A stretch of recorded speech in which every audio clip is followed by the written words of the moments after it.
we will work on number 17 in section 5.3.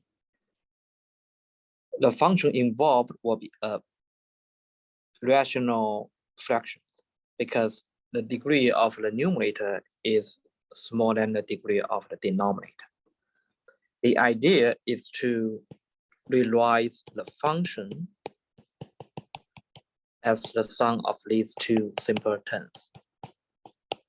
Of course, we would like to determine the constant on these two terms. We denote by A and B. Notice that right-hand side sounds like each term only include one factor of the denominator on the left-hand side. And also, each term on the right-hand side is also a rational fractions. That's why in the top, it's supposed to be degree 0, which is actually a constant. All right. Remember, our goal is to determine the constant A and B such that this equation holds. All right. Now on the right-hand side, we could apply the technique of common denominator. So we could multiply by, for example, the first term multiplied by x plus 1, both on top and the bottom. Similarly, the second term, we should multiply by the factor x minus 2.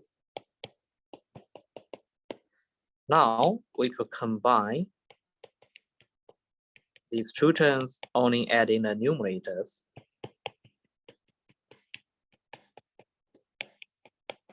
Okay. All right, because we would like to make this one to be an equation, that means the numerator on the left-hand side and those on the right-hand side should match. Then we obtain this equation. The equation is true for all x values.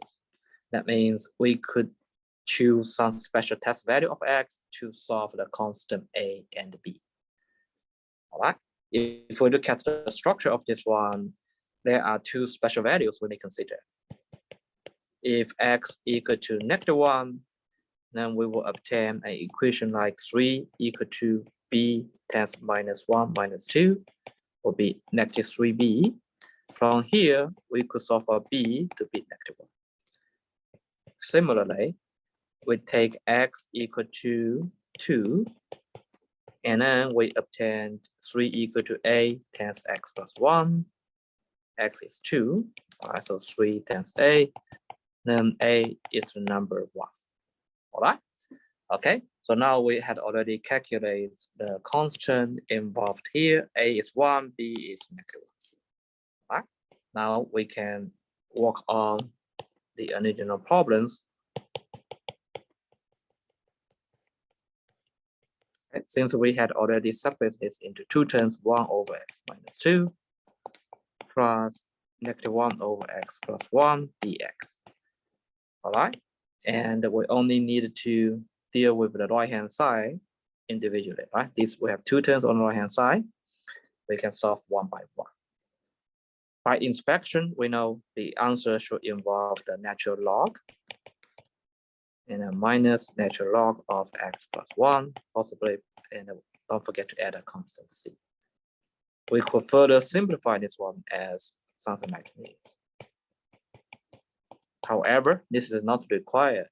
That means if you stop here, you will still get the full credit. Okay. Now a quick recap. The technique we use here is a partial fraction, which is an important algebra technique. And the idea is to rewrite a rational function as the sum of the several rational functions, which has a simple form. Okay. All right. So I think I can stop here. Thanks for watching.